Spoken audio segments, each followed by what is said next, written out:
Welcome to the Evo India podcast. Today, we are talking motorcycles, specifically the Bajaj Pulsar. In fact, we're not talking just about the Pulsar, but we're talking about Bajaj Auto in its entirety. I'm Sirish Chandran, and in the studio, we have with us Adil Jal Darukhanawala. Adil, welcome back. Thank you. So, Bajaj Auto is one of the most important motorcycle players. And I'm not talking just in India, but I'm talking globally. Bajaj, considering what they have done in India, but they also own a massive stake in KTM. They've brought Triumph to India. They have a global partnership with Kawasaki. So it is very wide-ranging. Now, Bajaj were one of the first players in the Indian two-wheeler space. The Bajaj Chetak, everybody knows about it. Even the millennials who got the Chetak EV, they also know about the old Chetak scooter. Adil, briefly, let's talk about that. How did Bajaj's two-wheeler journey kick off? The thing started off in the immediate years, in the immediate decade after independence in the 50s. In the late 60s, late 50s, they set up a plant to assemble the Vespa 150 in India. And they started operations in a small way in Goregaon in Bombay. And then they bought the facility which is here we know as Akrudi. Akrudi was barren in those days. So they got this thing, and you must understand that it was a thing with the Bajaj family and the Firodia family. They were together at that time. So Bajaj Auto came into being and Bajaj Tempo came into being. Well, for whatever reasons, the two families didn't get along well in the 60s, late 60s, and there then a split over there where the Firodias got control of Bajaj Tempo and the Bajaj family got all the rights to Bajaj Auto. So that is in a nutshell. So the Vespa 150 was the staple, and Piaggio and Bajaj Auto had a collaboration which extended right till 1970 when the government stopped all foreign collaborations. They stopped in the sense they didn't renew any collaborations post that date. So Bajaj had to carve its own furrow. And they did so. So the Bajaj 150 became the Bajaj Super. And that carried on for a long time. In the 70s, the Super, which was with an 8-inch wheels on both the thing, got a new body shell which reminisced completely against the prevalent Vespa of that time. And then with the larger 10-inch tires, it became the Chetak. And the Chetak and the scooters had a big draw. No thanks to Bajaj Auto, but because of the government's socialist leanings, where they strictly controlled output across the board, be it scooters, motorcycles, cycles, trucks, buses, whatever. That 1 year, unfortunately, Bajaj Auto made some 400-500 scooters more. They were penalized, as was Tata Motors. They prepared some, as was Mahindra. So those were different times. So just to interrupt you there, if a manufacturer made a few more motorcycles or scooters or whatever, the government would penalize you because you had a quota and you could only make that many. Even though there were more... I don't want to get into politics right now with what Rahul Gandhi has also said right now, redistributing wealth. But trust me, those were difficult days. Yeah, I don't know if it's jokes or what, but they used to say that when you had a kid, yes, that's the time that you booked a Chetak, so that when the kid was ready to get married, the Chetak would arrive. And that Absolutely. would be the dowry kind of thing. But that was so true. And actually speaking, that was exactly the thing where in those days, the scooters used to cost something around about 4,500-5,000 rupees in the 60s. And you had waiting lists for close to 12 to 15 years. 12 to 15 years. 12 to 15 years. And that in itself spawned a lot of black marketing in the scooter trade, perpetrated by the dealers. The company was above board in all these things. Rahul Bajaj, I knew him so well. He was a stickler for ethics and whatnot. And I also knew that in my interactions with so many people, we came to know that so many dealers became richer than the Bajaj family just because of that sort of a modus operandi, so to speak. But yes, 15 and 18 years was massive. And the Bajaj Chetak went from strength to strength. And the success of the Bajaj Chetak and the Super in the late 70s and early 80s suddenly spawned an the first homegrown, designed, engineered, built two-wheeler in the country, and that was a Bajaj M50. I remember at that time as well, the booking forms for the M50 were supposed to be sold for 20 rupees. They started going for 150, 200 rupees. There was such an onslaught. The Bajaj name and that aura of the Chetak and Super transcended over this vehicle as well. Just as a side note, LML, they had a partnership with Vespa. LML came in much later on. They came much later on. They came in the 80s. So Bajaj did not have any competition. No, they had the scooters in the API, Automotive Products of India in Bombay. They used to make the Lambretta. Actually, the Lambretta was a far more stable scooter and whatnot, more powerful, rugged. It really sold much better than the early Bajaj Vespas in the 60s. I think they had got into some labor trouble and whatnot, and that's where they lost the plot. So, but API was always there. So, it was a Lambretta versus Vespa story. As it played out in Europe, it also played out here in India. And the Vespa sort of scooter definitely got the bragging rights and also got the commercial success. Okay, so we have a few pictures of the M50 out here for those who are watching this podcast on YouTube. And this looks very similar to the Honda Cub. No, it looked very similar to the Pearl Yamaha. The Pearl Yamaha. So was it like a reverse engineered Pearl Yamaha or? I think you could what you call say it to a certain extent because it was always the dream of so many of us to what you call have an completely wholly Indian designed and built two-wheeler. And let's face it, when Yamaha started in production, it also copied the DKW RT series and came out with the YA1, the two-stroke bike. So, well, you can be inspired by many things. Bajaj got inspired, but it also had its individuality because unlike the Pearl Yamaha, which had a foot-operated gear shifter, Bajaj used a lot of the makeup of the Bajaj scooters to try the gear shifter was on the hand, on the handlebar like on the Super and the Chetak. So they adopted that. They had the gear shift mechanism down below as well. So a lot of commonality of parts became easier. They thought very well in those days because government didn't allow any technology to come in. Yeah, even production engineering machinery was not allowed. Foreign exchange was only a one-way street. You export, but you don't get the benefits of the payments received in foreign exchange to get anything from outside. So it was a murky situation then. These guys did everything in-house. Of course, the bike was very sluggish to begin with. They soldiered on for about 6-7 years by the time they got it right. But then they also thought 50cc with that weight was not adequate. So it went on to the M80. And the M80 was a super bike in its category. And it did very well. So when did things open up? No, so it was not about a question of opening up per se. The demand for personal mobility was really echoing quite a lot. Because in the early 80s, thanks to the government's own shenanigans and whatnot, which is a story which is for another podcast with Maruti and the Sanjay Gandhi episode and all that. So when the Maruti came, government got in Suzuki to be collaborating with Maruti Udyog. The same thought process was echoed by the other existing OEMs across the board. They said that we also want a chance to upgrade. At that point in time, the government said relented, so you had the Indo-Jap LCVs come in and the first of the Indo-Jap 100cc bikes come in. When was that? Mid-80s. Mid-80s. The first one was the AX100 from Suzuki and TVS. It was the In-Suzuki AX100. Immediately after that came in the RX100 Yamaha. Then came in the Hero Honda CD100. And then finally came in the Bajaj-Kawasaki thing.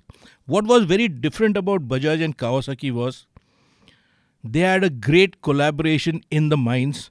They never had a JV as such. All the others had JVs. And this partnership has held true to this date, They collaborate. They never trod on each other's toes. They behaved honorably with each other across the period over there. And they came in with the KB100. What happened with the KB100 was that... Adil, let me interrupt you before the KB100.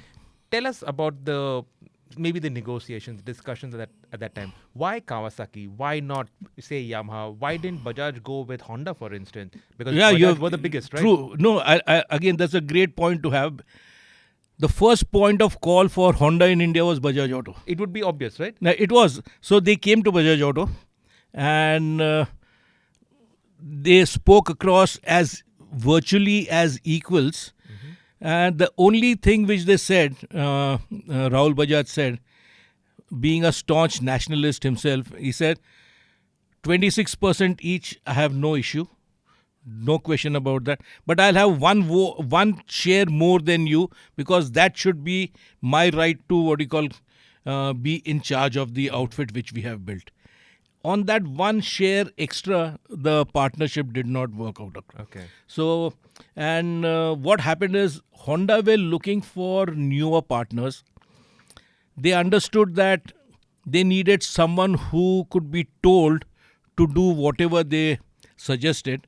And they found a very willing partner in Hero Cycles, the Hero Group. And I think that is testimony to how that thing happened. But that one extra share bit is what Hero and Honda also stumbled on, as you have seen it over the years. And plus they also had a thing with the Ferrarias for scooters, knowing that the Ferrarias were itching to get into scooters after they and Bajaj had split in the late 60s. So Honda was there. But all the other three, Honda, Yamaha and Suzuki, had joint ventures. These guys, having seen what happened with the other three, they said, let's have a technical collaboration and nothing else. And that also, this was something which Kawasaki also prided themselves on their independence. They were a very proud company where motorcycles was like a boutique thing in the whole Kawasaki universe. They were more into jet aircraft, ships, bullet trains, heavy engineering. You name it, they were there.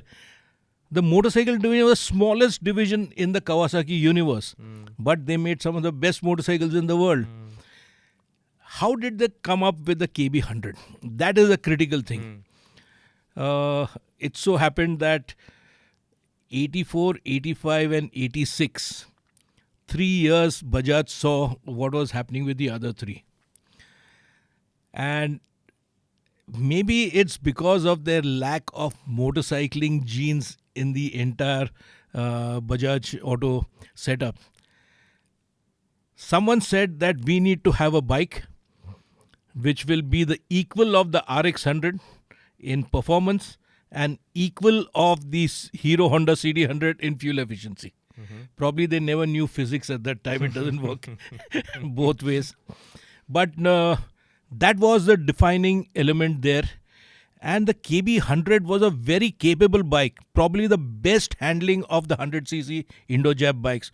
Twin double cradle frame, longer wheelbase, the best instrumentation, a lot of it. It's just that this sticking philosophy of the Bajaj guys planners to tell Kawasaki, and the Kawasaki guys in their own honorable Japanese way would tell them it's not possible, we'll do so. So in the essence, the KB100 was a good bike but not a great bike to begin with. Was it made only for India, or was it like... No, it was there elsewhere. Okay. It was a KB125 elsewhere. Okay. But in India, because the government's again insisted on 100cc, it's like the 3 meter, sub 4 meter. Sub 4 meter. So these illogical government bureaucrats defining what should be and what shouldn't be, the 100cc setup was like that. But Bajaj, after they found out in the first year that the KB100 is okay but not delivering the goods, they worked hard, came up with the RTZ, where a lot of the issues which dogged the minds, fuel efficiency versus performance, and then they went to the logical step once the Bharat Stage 1, Bharat Stage 2 emissions began. They knew that 100cc, if you put it on that, the bikes would be what you call really... It'd be throttled. It couldn't... absolutely. And so then you saw the 125s come in. Even the RX 100 went to 135. Yes. But before that, Bajaj came in with a 125 RTZ. And it was a very well sought out bike. Very sorted out. And it was truly a delight. The best handling bike amongst that lot which happened there. But today nobody remembers the KB, right? Everybody... I only remember that. But now the Yamaha, the RX is like a collector's item. You will not believe it. We had this event, the Art of the Motorcycle, and there was a KB 100 pristine, and there are people who are now looking out for that. So that evolution, starting. yes, it's starting, and it's a rarer beast right now than anything else, you know. So again, Bajaj also while they were doing this, Rahul Bajaj, a staunch scooter man, refused to throw in the towel. He says, we'll make motorcycles, but we'll not divorce ourselves of scooters. A lot of stuff happened in scooters from there. He got some leading Italian design houses to design scooters for them. 2 scooters were grotesque to believe it. Pininfarina did one. Pininfarina did one. Bertoni did one. You don't want to look at those scooters. Trust me, let me tell you that. So we saw that thing and all that. So it was again down to the fledgling design department. And again, must say about this. We had, what did we have in India at that time amongst two-wheelers? API with Lambretta, Ideal Java, Royal Enfield. We had Bajaj Auto. And I don't think we had anything else. And amongst this lot, the first company to set up a sort of research and development team was Bajaj Auto. And it was done by Rahul Bajaj. He saw that Rahul Bajaj is not a technocrat, but he was a great man manager and he was a great visionary. He could forecast what was there and all that. So in that sort of thing, so this design team there which had been set up came up with a couple of very good looking evolutions on the Bajaj Chetak.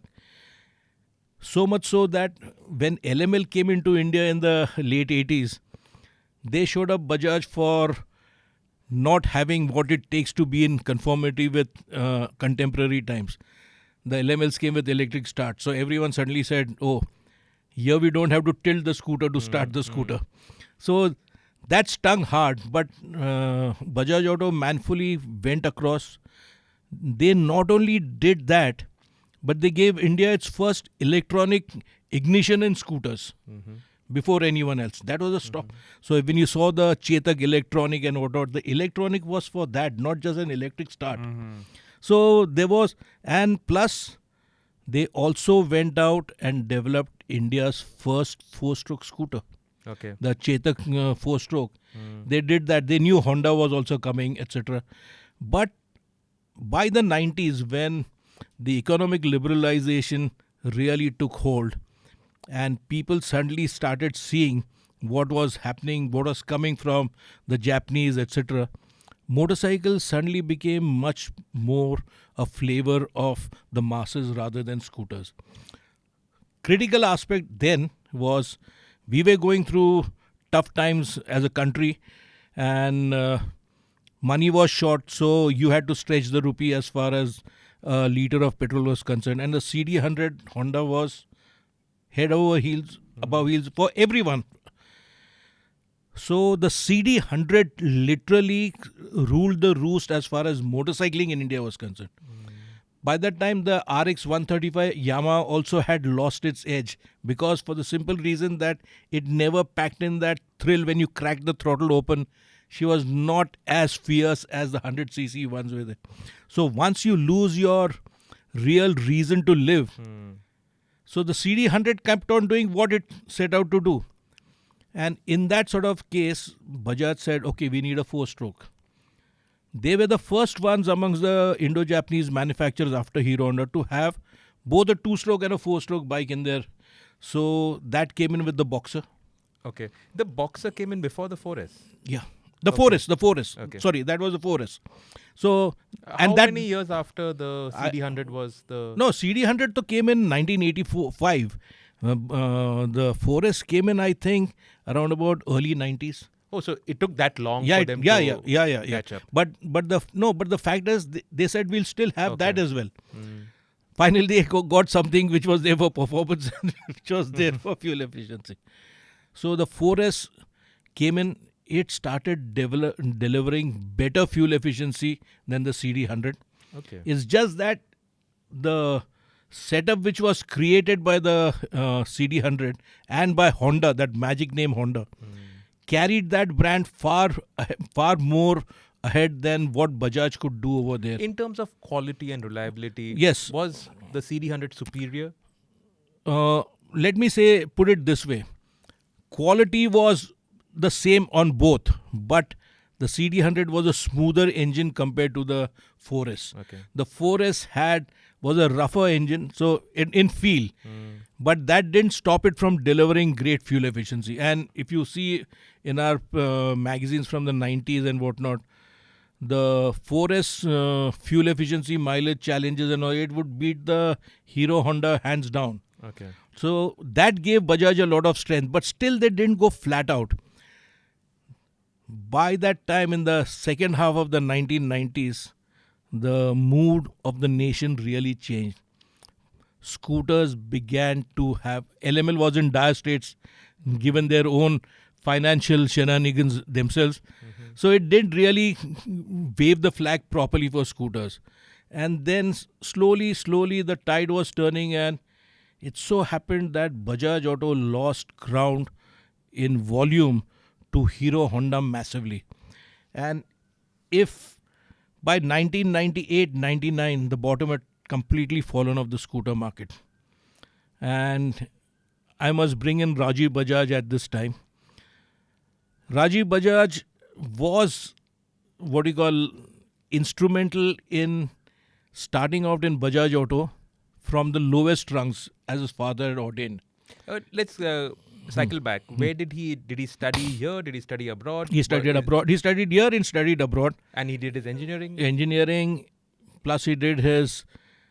What he did apart from engineering, was learning about product placements, product psychology, what determines people's reasons to buy, how is the product perceived, a lot of those things. So, plus, one of the key things you must understand, Rajiv is also one of the finest thinkers in this business in our industry. In what sense? He thinks about everything.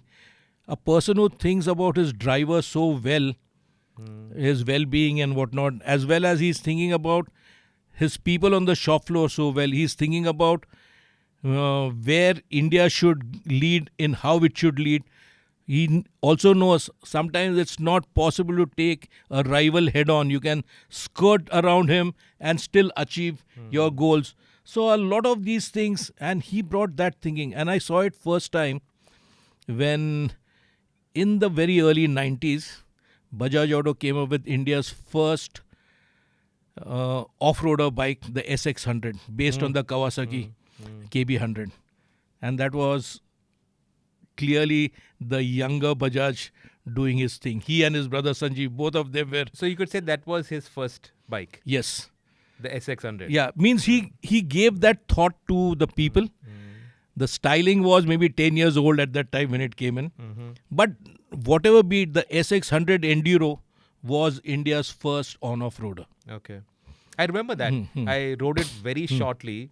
And it had like a smallish fuel tank and a lot of jazzy colors on it. Yes. It was the fiberglass body and the side panels and the front fenders and whatnot were decidedly 1960s Kawasaki and Suzuki sort of a motocross sort of a thing. And they did that. They did a lot of things. Was that done in India or in was India? it done with Kawasaki? No, in India. So it was not like a Kawasaki product just brought in? It was done in India. So, and you could make out that a lot of thought was taken on from the people who would go out and meet us at the para motocross meets and what. So it was very refreshing to see Rajiv meet a lot of motorcycle racers there and whatnot. So those were good days. As a sidebar, Adil, you used to run the Bajaj race team, right? I used to run the Bajaj Racecrafters team in the early 80s. What did you all race? The scooters? We raced the scooters, the M80s, and the first of the Kawasaki KB100s. And where all did you all race? Juhu, Sholavaram, Delhi, Barakpur. We won everything inside. We trashed everyone in the scooter classes. And Who were your competition in the scooter class? There were lots of... Yeah. There were guys who would come. Abdul Samad from Bombay, he would come with a Vespa with complete Pinasco, Groupie Pinasco hop-up kits over there. The bike was a terrific bike, but we beat them all. We were a victim of our own success because we beat them all for about 3 or 4 years. Then they say, why do we have to race again? And that's it. After that, Bajaj never raced as a Never factory raced team. again as a factory team. So even the Enduro, the SX, that would have been like a perfect Yeah, but motocross bike, that right? came about 3 or 4 years after we had stopped. Okay. Okay, That was so the thing. sorry to interrupt. You were talking about the late 90s when the bottom fell out of the scooter market. And that's when Rajiv came in. No, Rajiv was there earlier, and Rajiv and his very close colleague Joseph Abraham, they both gave the electronic ignition, like I told you, on the scooters. They devised that. They devised a 4-stroke Chetak. They did a lot of work, and their engineering was very sound. Maybe they erred on the side of safety more than anything. They didn't want to go overboard. But they knew that their hearts were never in scooters. So what happened is, by that time, Rajiv had risen up the ranks within the company, and he was given the onus to do a special projects team. And that special projects team said, we will only talk, drink, eat, sleep motorcycles. Okay. And the Pulsar was that aspect from that team which dominated the minds. Could you call it like a skunkwork project? Yeah, it is a little bit more than Skunkworks project, because Rajiv was, I think, allowed to tap into the buying resources, the development resources and whatnot. Okay. So he could, and plus what he spoke across made a lot of sense to 2-3 key pillars who were Rahul Bajaj's key advisors within the company. Who all? I don't recollect their names of.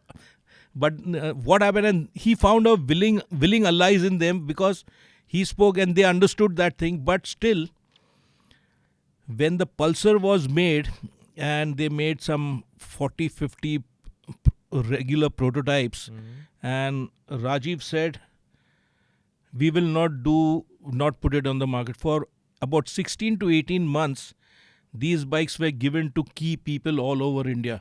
4 days, 5 days, etc., and told them to ride, etc. That was a unique thing. To what? Sort out the quality? Not just sort of the quality, to understand whether such a bike is exciting or not. Okay. Let us talk about that era back then. Why was the Pulsar such a game-changing motorcycle? No, so before that, so first of all, he had to cross the hurdle of this being accepted internally. Okay. So the key was that, and they were really strong on their research with and feedback gathering with consumers. After about 18 months, they realized that yes, we now have a product which is different, which is exciting, and which will work. So Rajiv made a lot of presentations internally. The father and son had heated arguments on both the pros and cons. And by that time, the scooter, as I told you, the scooter market had collapsed. Bajaj Auto was about 5 or 6 months from being declared bankrupt. It was that bad. It was that bad, because they were hardly, from a high of about a million scooters a year, it had gone down to 70,000-80,000 scooters a year. So that was a big drop then. And they had manpower which was doing nothing, facilities that had to keep on going. At that point, a big decision was to be taken what to do. And that's when Rajiv presented the Pulsar. And there was a major discussion which happened to and fro, a lot of things. And Raul Bajaj was a phenomenal person, and I knew I shared a certain rapport with him. He would call me anytime in the night, 8, 10:30, 11, and we'd speak about industry, this, that. So that day he called me, he says, "What do you think of the Pulsar?" I said, "Why do you ask?" He said, "No, you tell me what do you think about it." I said, "It's a bike which has got to come in." He says, "तू भी नालायक निकला मेरे बेटे के जैसा." I said, "What do you mean by that?" He says, "वो तो करना ही चाहता है." I said, "Yes, that's a step in the right direction, Mr. Bajaj, because that is not going to be just a savior for your company, but it's going to be a new dawn for motorcycling, a big step away from regular motorcycles." He grumbled. He says, "I don't believe you. But even then, I'm willing to give Rajiv a chance," he said. I said, "That's the best thing you can ever do," I told him. And it just gathered more. The company was galvanized. Even people within the company would see Pulsar and their faces would light up. And by that time, you must understand, they also got the Caliber 4-stroke at that time, which was very good. And the Caliber was a big jump qualitatively, performance-wise also, design. And it was doing. And R.L. Ravi Chandran had come in as the head of marketing for. He and Rajiv Bajaj made a great team. And Rajiv Bajaj and Joseph Abraham made that was a real big team which was there. Plus there were other people as well, Ravi Kumar and 2-3 others who were in charge of manufacturing. Chakan came up. Chakan was a big step as well. So why did they move out of Akrudi?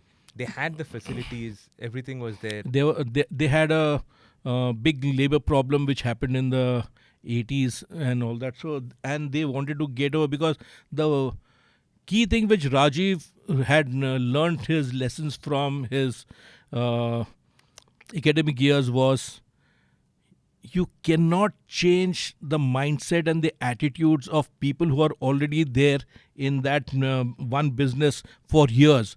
So the labor force at Akrudi was not willing to change, or they were not geared for change. So he said, let's have a completely greenfield unit where everything from scratch will be modern day. It will not be 1960s, it will be 2000s.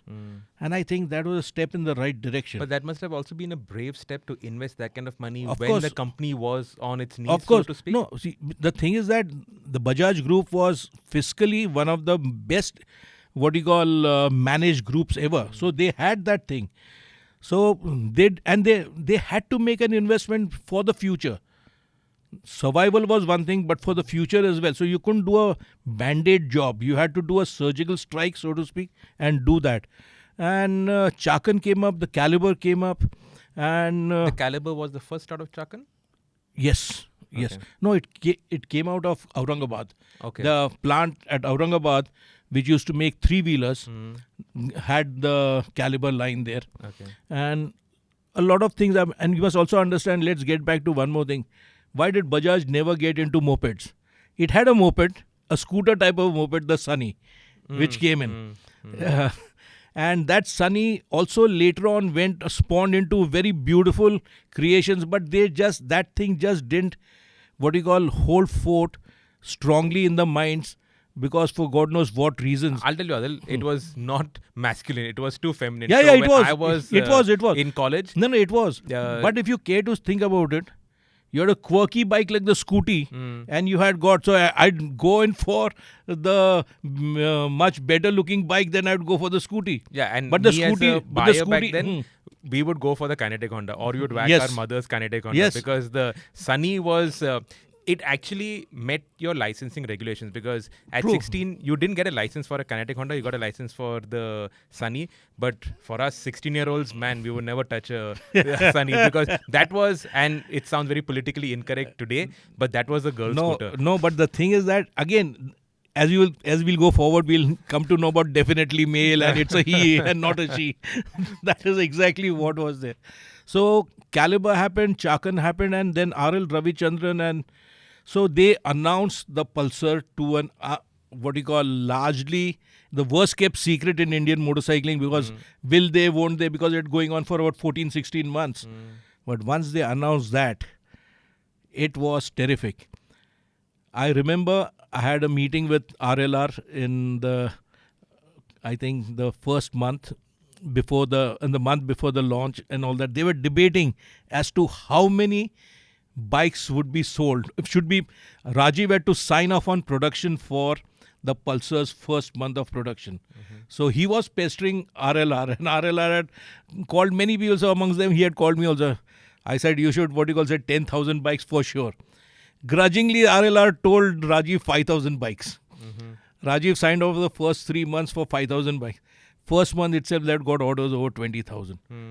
After that, there was no looking back. Because even though it came in two displacement sizes, 150 and 180, the question was the makeup of the bike suggested performance. Lust for speed, for performance. It was that. It was unlike anything which the country had seen. I remember some industry specialists, they just couldn't get their head around that thing. The tank looks very weird out. They were out of sync with what modern day motorcycling was about. So the landscape then, we had the CBZ from Hero Honda, and the Fiero was also before the Pulsar, right? So those were the two 150s. The Fiero was not a great looker. The CBZ was. But it's not a good performer. Was not a good performer. Why did the Pulsar really... and they were niche bikes. They were not volume bikes, whereas the Pulsar came in like with solid volumes. What was the one thing that the Pulsar did that these other bikes just did not? I think the styling? It just denoted thoroughbred across over there. And people were, after the RX 100 and the RD 350, there was no machine which titillated the Indian male so much on two wheels as anything else. This bike came in just spot on across over there. And also in that time, everybody was like super focused on fuel economy. Yes. It was all about efficiency. Yes. A 125 was like a indulgence. Absolutely. Forget being a 150. Absolutely. Whereas the Pulsar came with 150 as well as 180. So that was clearly out there for performance. It gave you the performance, as you can see, and it's seen, Rajiv Bajaj never believed in going racing. But he said that my bikes will be as sporty as they can be. And that is the mantra, is always what you call maintained, and it has worked out very well. And that sportiness which was there for a two-wheeler, it came in bucket loads with the Pulsar. Who styled the Pulsar? There was a lot of styling done internally to begin with. Everything was done internally to begin with. And sure, they had some design consultants outside. But when you see they went across to the Pulsar 220, by that time, thanks to what we had got going, one of my key friends from the Car and Bike International days, who was also one of the better known designers in global motorcycling, Glenn Kerr. After he wrote, I think we introduced him to Bajaj Auto. And Glenn Kerr set up a division within the R&D center to talk about motorcycle styling, mock-ups, clay facilities. So he played his role in educating a lot of Indian designers there. And the Pulsar 220, I still feel it's one of the best looking bikes of its time. The 220 came in from that thought process. And one thing was there, one important thing I must mention here, not many people know about it. Rajiv Bajaj's team was as young as him. How old was Rajiv then? About 30. Okay. And he said that as soon as I come into the team meeting there, I'm no longer president, ABC, XYZ, I'm just Rajiv. And you are free to differ with me because we need to get our bikes right. And I think that was one of the key reasons why so many ideas came in, so many advances happened. The DTSi technology came in from such a thing. So before we talk about DTSi, we talked about the styling, and you said that was done in-house. Where was the engine developed? Was it done completely here? Yes, it was done completely. There was something in Japan. They had a consultant. No, in that came much later. Okay.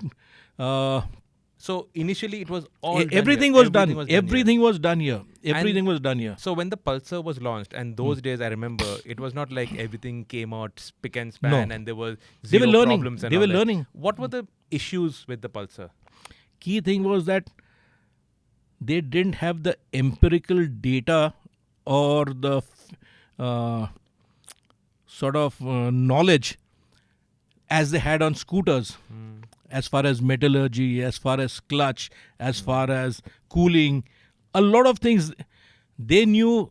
One thing they knew, ergonomics, they knew they had to get it right. They knew handling, they had to get it right. So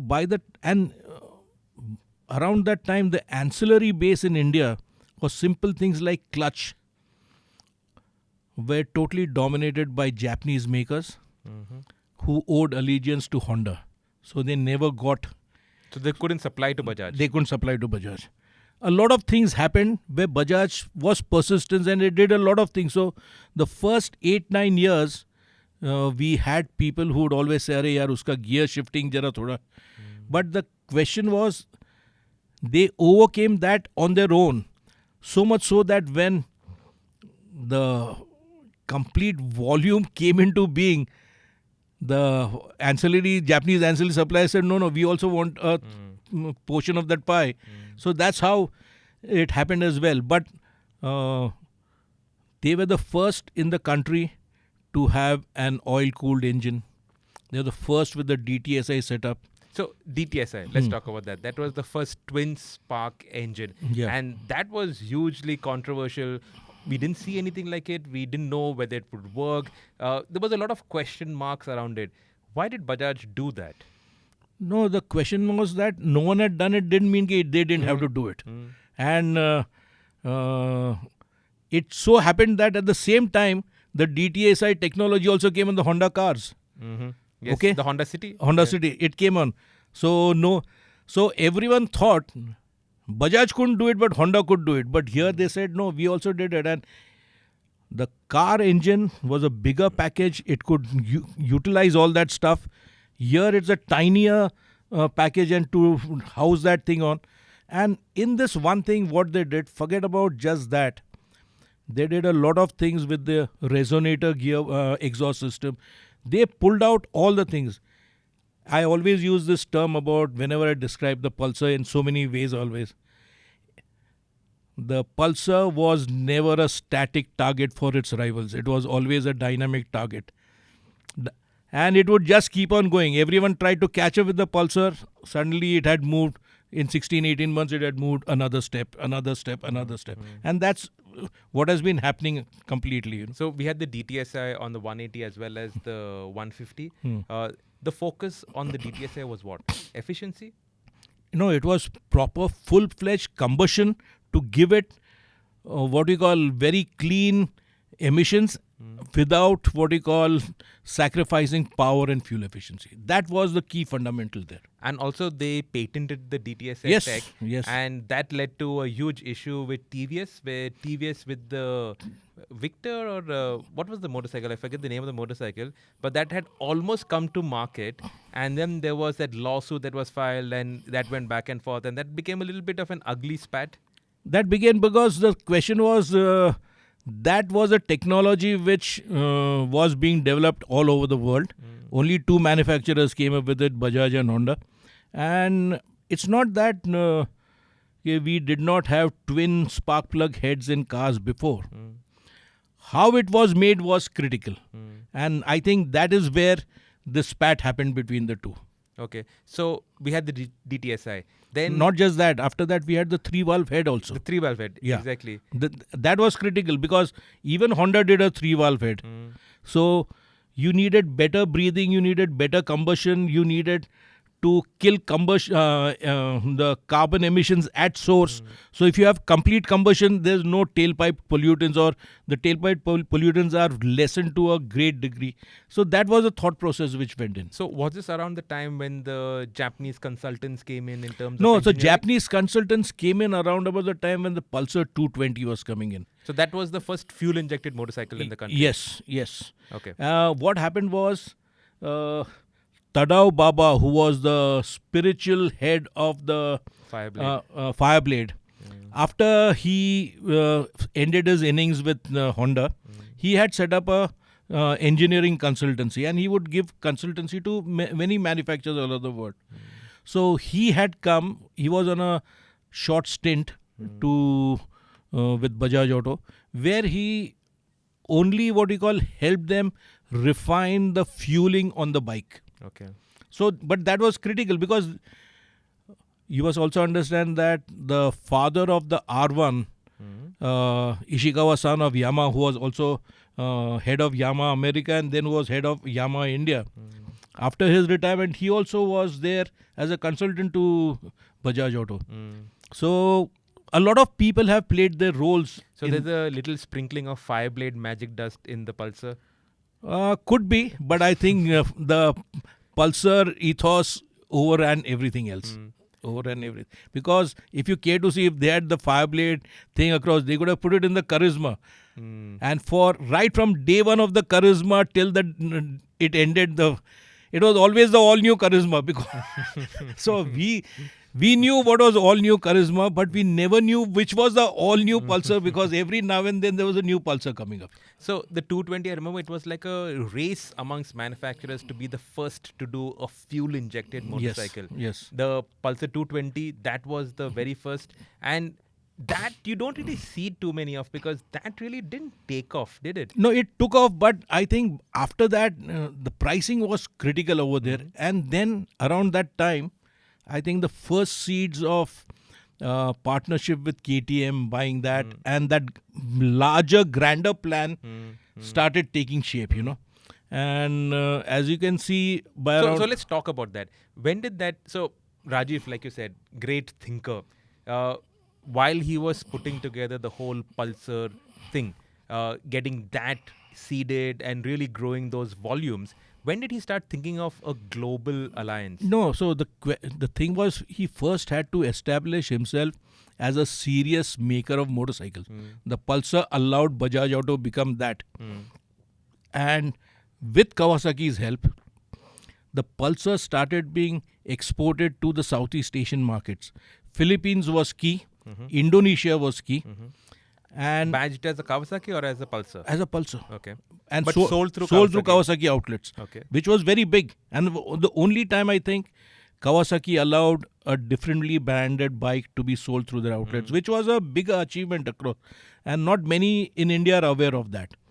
So once Bajaj Auto was back financially sound and strong, and you must understand that one of the strongest acumens or strongest attributes of Bajaj Auto is managing its finances, managing its money, investing properly. So they said at that time, it was also the time when Stefan Pierer took over the reins of KTM around there.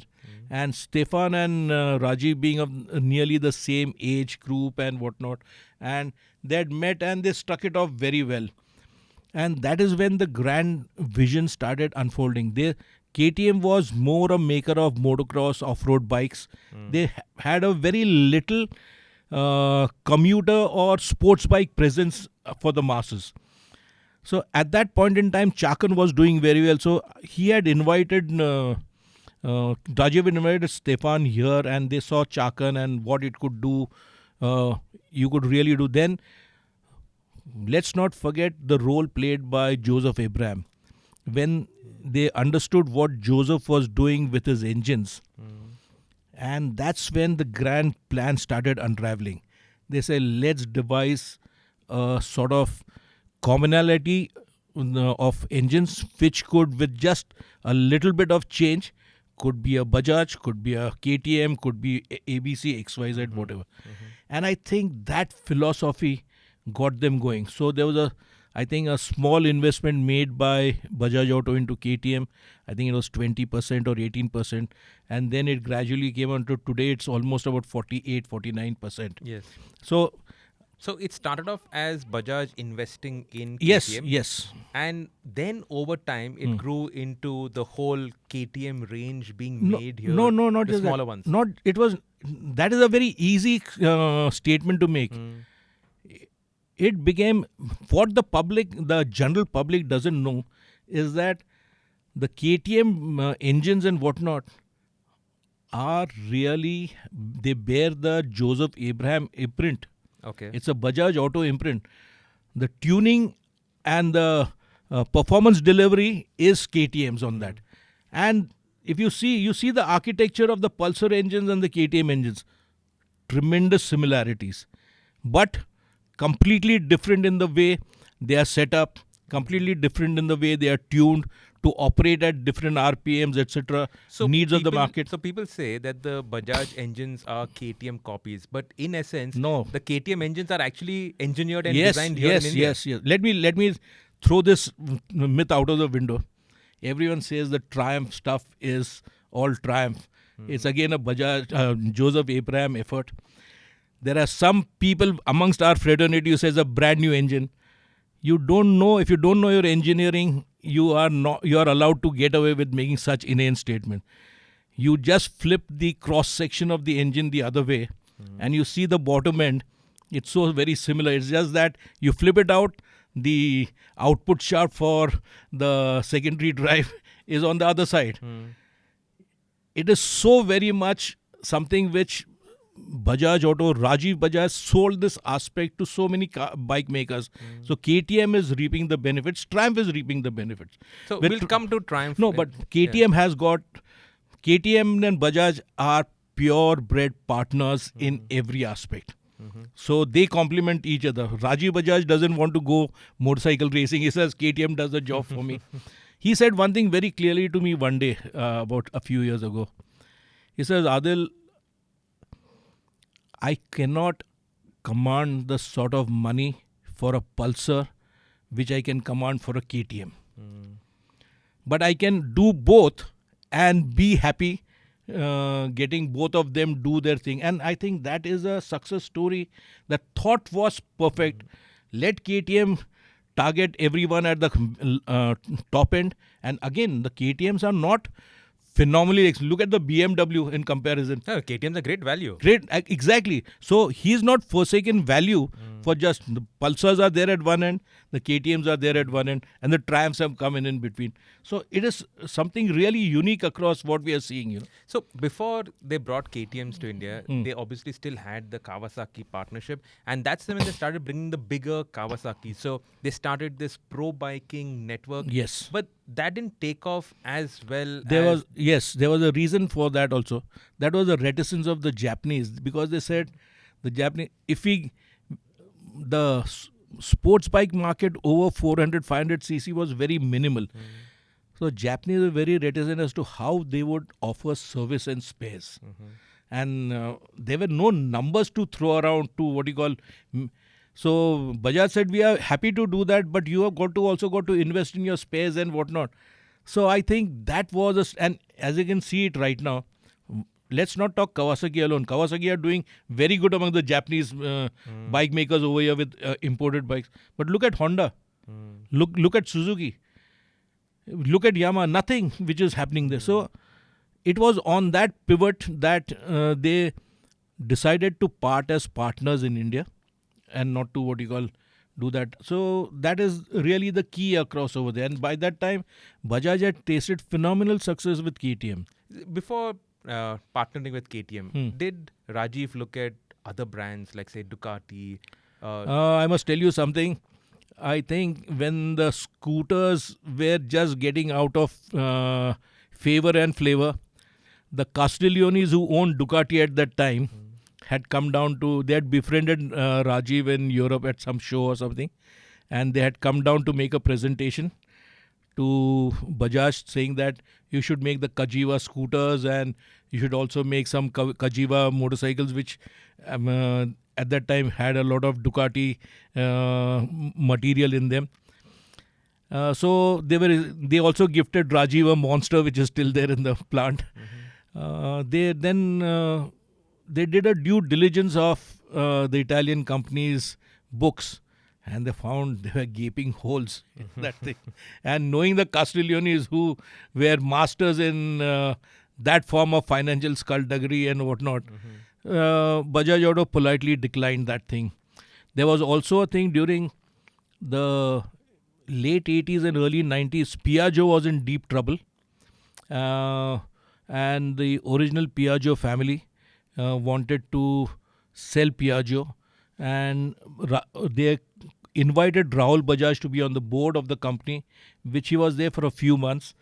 The thing was, Bajaj actively tried to buy Piaggio, but there also the rot was quite deep and whatnot. And at that time, the Indian market was in a different way, so Rahul Bajaj declined that thing. And then the Colaninos took it over. So yes, there were lots of people who came there to do many things, but KTM was Kawasaki and KTM were key cornerstones of Bajaj's motorcycling journey. And that time when Bajaj actually invested in KTM, KTM had nothing that would suit India. Not just suit India, they had nothing which would suit regular motorcycle buyers in European cities. So that was the vision then. Yes. That they would start with smaller capacity motorcycles. So the whole, say, TVS BMW partnership, that actually has a similar kind of foundation in what they saw KTM and Bajaj They did, saw right? the menu which was done very well by these two, and they said, let's duplicate it. So what did they do? Who? BMW and KTM and Bajaj. What did they do? What was their whole partnership? the whole partnership was everything would be engineered here. Everything up to, was there like a up No, to so 500 cc or so something no. like The that? basic thing was using this basis in the sub 500cc class. Okay. So it because the market still there with Rajiv Bajaj spoke many a time about twin cylinder bike, but up till now there's no twin cylinder bike which has yet come up. You might not know in the next couple of years you will have a twin cylinder bike, but they knew that their fortunes were linked to doing something from as minimal as possible and scaling them properly. So the Europe at that point in time was also finding this thing because most of the two-stroke tiny bikes were getting out of legislated out of business. That there was a visible gap in the market for the 16er special and whatnot in Europe. And four-stroke bikes, tiny, small, exciting bikes, no one had. Ducati didn't have. Aprilia, which had two strokes, were suddenly forced. BMW never had. KTM were the only people who could get away with that thing and did because they invested in. And Bajaj was there to help that investment and also derive a lot of positives from that investment. On a side note, around that time, that's when we had the Nano. That's when Carlos Ghosn at Renault, he saw the potential of the Nano and the potential to do something similar with an Indian partner. And that's when Renault and Bajaj, they entered into some sort of a partnership. Yeah. Talk us through that. Yeah. Before that, let me tell you one more thing. In the 1990s, there was this friction between Suzuki and the government of India. And something was mooted that the Suzuki stake should be sold to an Indian firm. Bajaj was one of those firms which was spoken about loudly. But Rahul Bajaj said, I don't want to enter into anything where the government is concerned. Then, but by that same yardstick, he also had certain memorandum of understanding with Subaru to make the Subaru small cars in India. Okay. There were three or four clinics which were held in 3-4 cities in India with the Subaru small cars. But there also, what came to the fore was Maruti had succeeded because of unbridled support from the government, which broke every rule in the business to support Maruti while denying everything to the rest. He says that we could invest, but we'll never get that sort of a level playing field. So he said no. When was this? Around This what was in time? the early 1990s. Okay. So he said no, and they said cars are not for us. Something which Rajiv Bajaj also said, we are the anti-car company. So that at least one on certain things, that thought process is common between father and son. In the sort of sense when the Nano came in, what was important was Carlos Ghosn understood which of the Indian companies has the best backend and the best EBITDA. And Bajaj Auto has the best EBITDA in the automotive business globally, with just Porsche being an equivalent partner there. So Carlos Ghosn understood that if we can harness the back end of Bajaj Auto, so for 2 years their teams worked hard on doing this. So if you care to think that 1 year at Auto Expo we saw a Bajaj small car being unveiled in Delhi on the eve of Auto Expo. I didn't think much of the styling because it looked very much like a Hyundai clone, something. But the results were, they understood how they could do it, and then the Renault Kwid and whatnot came in directly as a result of the thought process and learnings with Bajaj Auto on the back end side. Why didn't the partnership fructify? The Gauls had got some weird ideas. They wanted to do that. And plus, again, I don't think that it was in the finality of things that they were going to get together. They were only learning from each other. Okay. So I don't think that anyone would have said that they are going to make something was a little far-fetched. But they were, what happened directly as a corollary of that, apart from the Kwid and whatnot, was the fact that Renault set up a design department in India and Bombay. So they learned about Indian tastes, the Indian mentality, the Indian psyche and whatnot. And you said that the Kwid was, you could say that it had some connection to that partnership. The Qute, which Bajaj is doing right now, did that also get derived from that partnership and the learnings? See, like I told you some time back, Bajaj utilized some Italian firms to do the scooters, but they also used idea design to design a three-wheeler. Okay. And I think amongst the scooters and three-wheeler looked the best.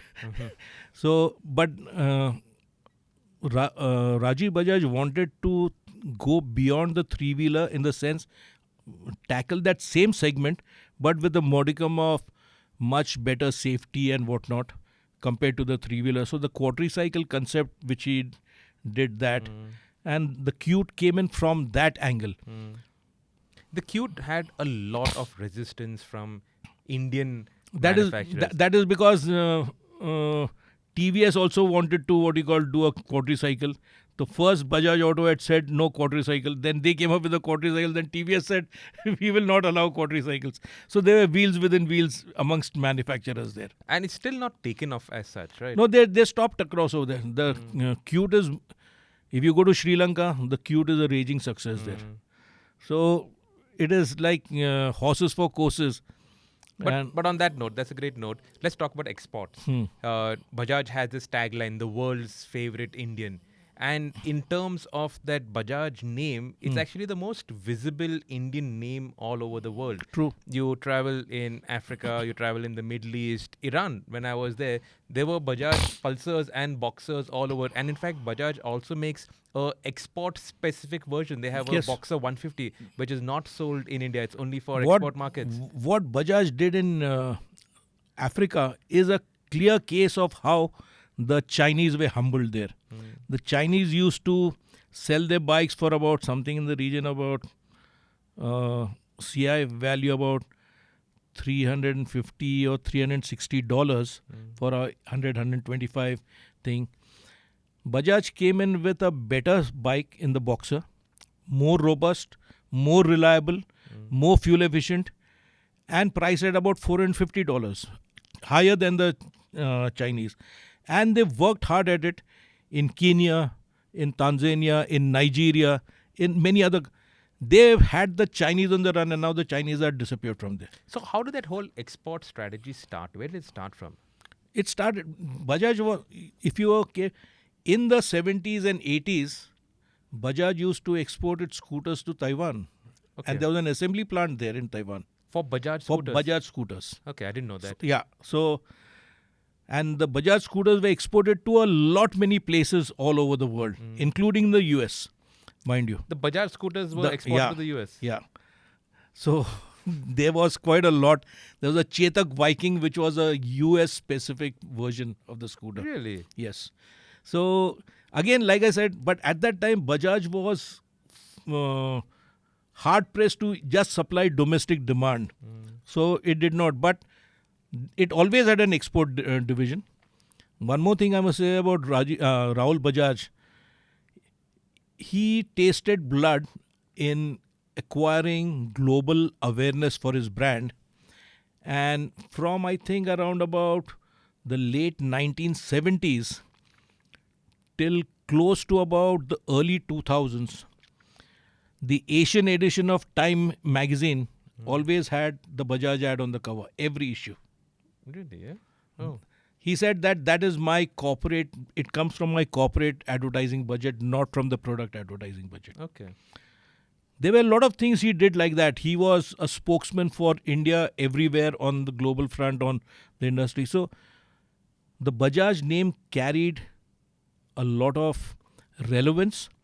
People stopped and listened because many a times in India, they never expected Indians to be outspoken then. He was one prime candidate who didn't give a fig about anything. And he was outspoken. He called a spade a shovel, so to speak. And he didn't, take kindly to any unfair means or anything to run down the nation or run down his company or even run down his fellow rivals from India if it was at a global forum. So that was the sort of man he was. And the redundant Bajaj divisions after the motorcycles came in and scooter, they had to be revived and they started finding out where to go. What had happened was the Chinese had outpriced the Japanese and the Japanese had disappeared. They just couldn't do it. The Japanese had the old CDs and the old CGs and whatnot, the Hondas and they were pricier than the Chinese. The Chinese had already got them out of business with the cheaper bikes, but the Chinese bikes would fall apart like cheap watches within a year's time. The Boxers started delivering big time and Bajaj set up service centers all over the markets they were in. The Chinese would do business different. They said, buy 2 containers and we'll throw 2 bikes free. They didn't do anything else. Bajaj said, buy just 1 container and we'll give you a place and people to service the bikes. And that is how it changed. Forget about that. They went to South America and they went there with the Pulsar and the Boxer and whatnot. And the Pulsar, there is a big race in Mexico known as the Pan Americana Classic. Now it's a retrospective. Earlier it was a full-fledged no-holds-barred race.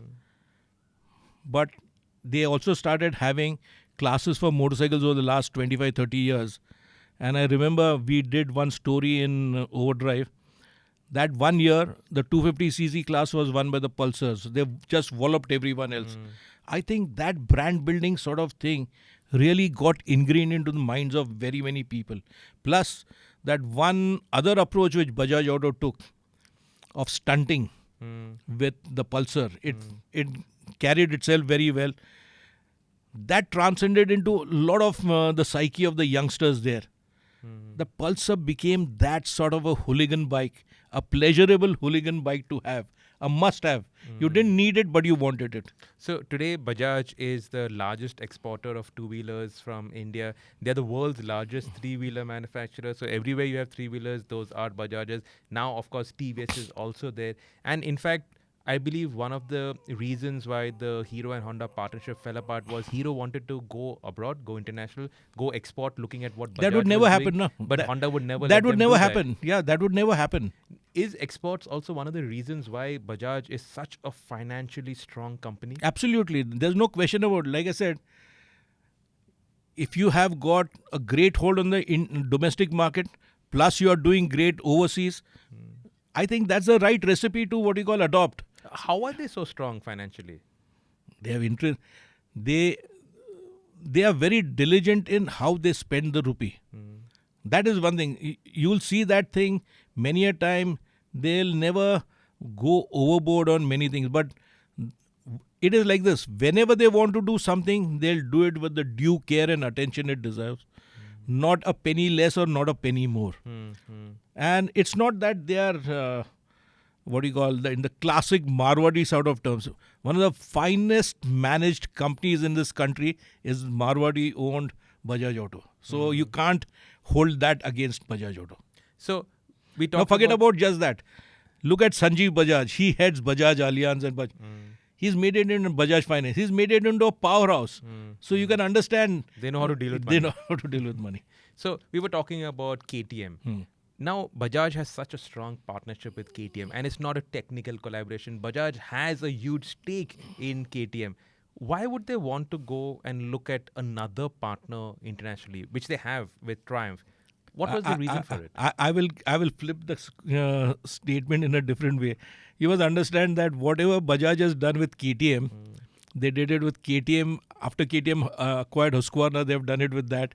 After that, they've acquired Gas, and now they acquired MV Agusta. So I was speaking with Rajiv the other day when that Bajaj CSR initiative was announced. And he said, I asked him, Rajiv, so MV Agusta in a smaller manner in India? He says, yeah, look at this Stefan here. He's gone and bought MV Agusta, he's telling me. And I've got to go and meet him and speak about that. It was spoken about in jocular terms. But the question is, he knows that what he can offer, and that brand can then make the bike according to what its brand strengths are. So he is... If you care to think about the Chinese, once had come to me when I was at Otra and given me 2 big books. They say, Adil son, you give me an order for 2 container loads of bikes. We'll brand it Adil's whatever with your logo, etc. And that is it. You see, we'll do clones of any Japanese or European bikes. Those were the Chinese way of making a quick buck. Here, it is a very measured, thought out process. Nothing seedy about it. They go in with a proper design, direction and intent to do that. So he is the motorcycle factory for the masses globally in the right way. Honda has just given away. The Japanese have given away. They cannot develop a small bike at the cost an Indian company can develop. In fact, we should talk about how the Indian companies, the Indian two-wheeler manufacturers are right up there where globally others have fallen by the wayside. Technologically, under the 250cc or 300cc categories, no one matches technological brilliance, technological strength, manufacturing expertise, manufacturing quality, or the pricing like the Indians do. Yeah, we can do performance as well as fuel economy, absolutely, as well as emissions. Absolutely, Today, emissions absolutely. are such a tough thing to match. This is where I think the Indian government has to be pragmatic. I don't think our planning commission and guys know what our manufacturers have done. They have single-handedly flown the flag without anyone understanding or appreciating them, Yeah. So we were talking about Triumph. Now, why did Bajaj need to go to Triumph? No. Or why didn't... Okay, you were flipping the question around. Triumph also was seeking something to do in that space, 300cc. About 5 or 6 years ago, they had started work on a 350cc. And Triumph always had a 350cc in its heritage portfolio, if you care to see about that. And they thought it was nice because that would give them an opening to go into the Southeast Asian markets or the South American markets and whatnot, where large displacement bikes have traditionally not done well. Means they just don't have the market, given the physical makeup, the build, etc. So they needed a small capacity bike. At that time, there was a thing going where one of the key things which Rajiv was doing was he had already started scouring for a British brand name to maybe add to the portfolio. Around that time, I think word got out and Triumph and Bajaj Auto guys met. And that's when Rajiv gave them a glimpse of what he was doing for KTM and with KTM. So, and he said that he would like to do that thing. He would like to be the builder of Triumphs for the world based in India and also sell Triumphs in India and get this thing going. There was no question of an equity or whatever.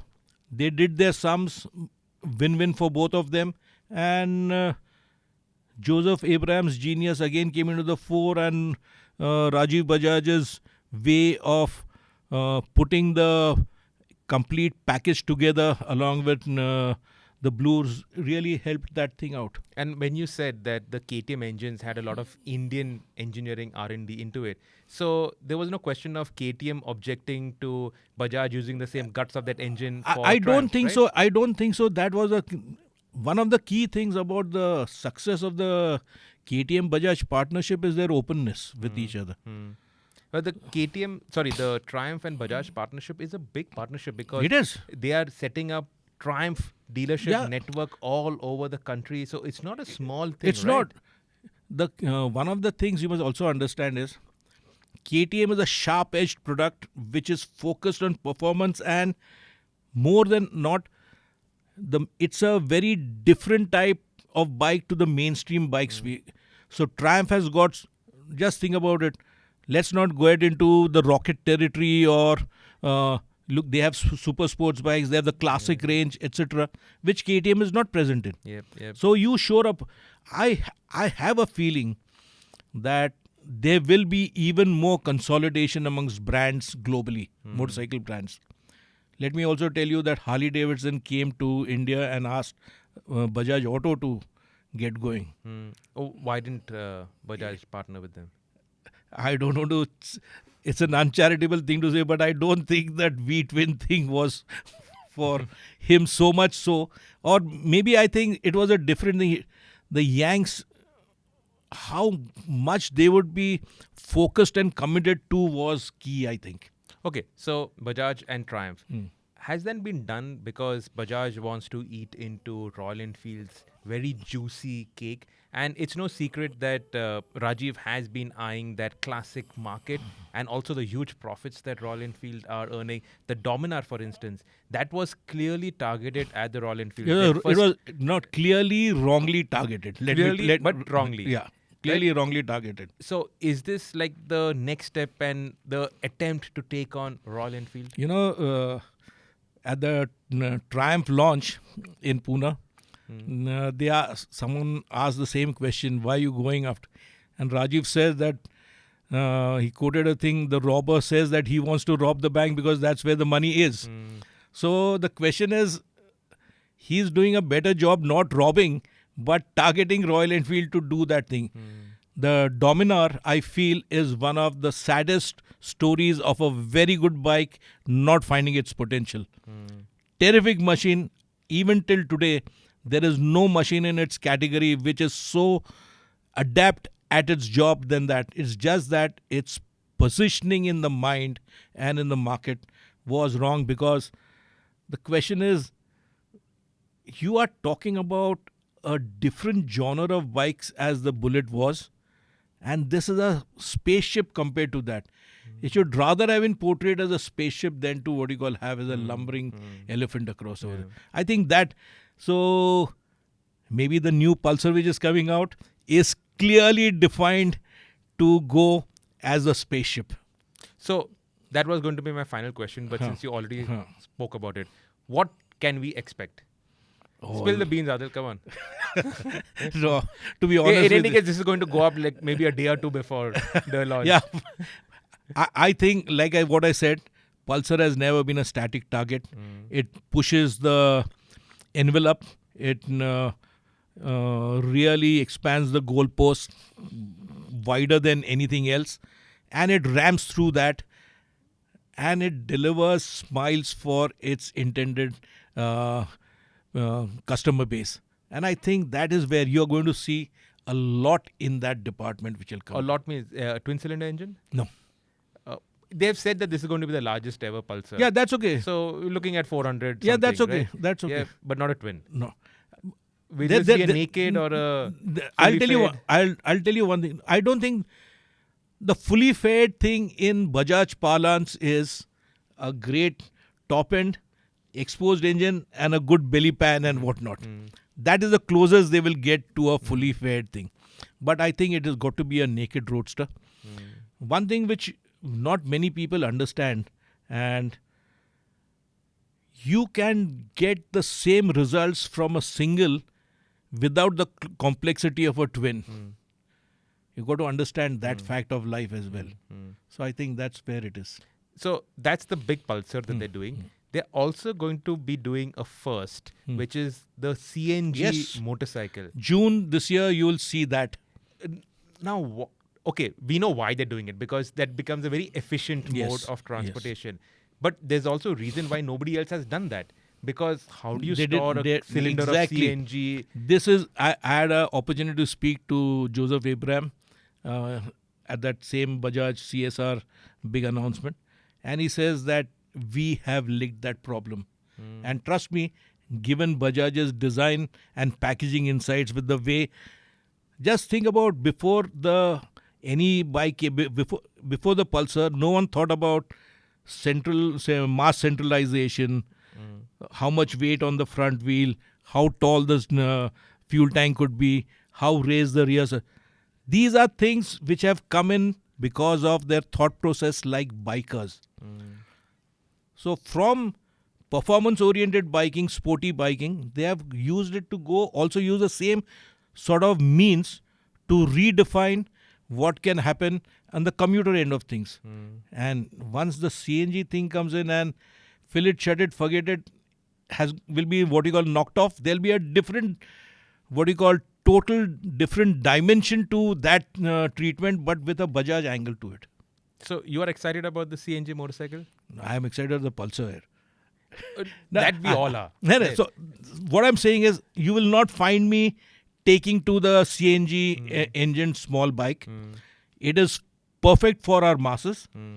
I think I've probably overgrown that thing that I have to count that 50 and 60 rupees. But that 50 and 60 rupees bracket for a vast majority of our countrymen holds true to this date. And the question is, today, everybody who really values and where that running cost is so important, electric scooters are coming in thick and fast. Why the CNG ICE when you also have your EVs? There's a absolutely terrific question which is important because, and this is directed at Niti Aayog, Mr. Gadkari, respectfully, everyone. You cannot be dogmatic about just EVs and EVs. You have to be agnostic about technology. ICE, you have seen what has happened with Ford and General Motors in the US. Close to about $4 billion worth of unsold EV stocks in that country. Why did Ford pull out of India? Mr. Farley said, I'm stopping all ICE in these things and we'll only do EVs. He's had to eat his words. His job is on the line. Why is Mercedes-Benz and BMW saying we can't meet 2030 deadlines which we ourselves quoted for, we'll require 2040 or 2045? When developed, mature markets, people in them and global leaders at that are realizing that, please don't thrust EVs down our throat. Let there be EVs, but don't legislate the ICE out of business, because the ICE has got a lot of potential still. And we have got, I think I got to fire the government and Niti Aayog for not having CNG stations in abundance all over the country. That they should have seen it on the wall, the cleanest technology going, and they did sweet good nothing. And they want to have coal-fired plants to juice EVs. Come on, guys, give us a break here. So on that note, and that's a great way to end this podcast, I thank you, Adil. Thank you for being on this and sharing the knowledge. Like half the stuff that you said, I really didn't know about, and I thought I had brushed up on my Bajaj history and all of that. Like Bajaj exporting to the States, Bajaj having an assembly line in Taiwan. I did not know all of that. So great insights. Thank you for doing this. Maybe we'll do the next one on, say, Mahindra Let's in do the that. weeks to come. Yes. And of course, we're looking forward to the biggest ever Pulsar. That launch is around the corner. The CNG motorcycle, definitely that's also something that we are really keenly looking forward to. I'm looking forward to riding it just for that sheer curiosity and how I they just want want to butt in for problems. one more thing. You know, the Pulsar is now about 22 years old, that brand. And I think it's time enough for Bajaj Auto to think about a variation on the Pulsar theme by doing a Pulsar Classic. If they do that, they can put their thinking caps on. Maybe that is the bike to take the fight to Royal Enfield. A Pulsar classic. What do you think? Let us know in the comments. Thank you, Adil, for doing this podcast with us. And of course, if you enjoyed this podcast, do share it with like-minded enthusiasts. Stay subscribed to the Evo India channel. And of course, hit that bell icon to stay notified for all our video drops, our podcasts, our Gone But Not Forgotten series, and of course, our regular car and bike reviews. Thank you for watching and thank you for listening to this edition of the Evo India podcast.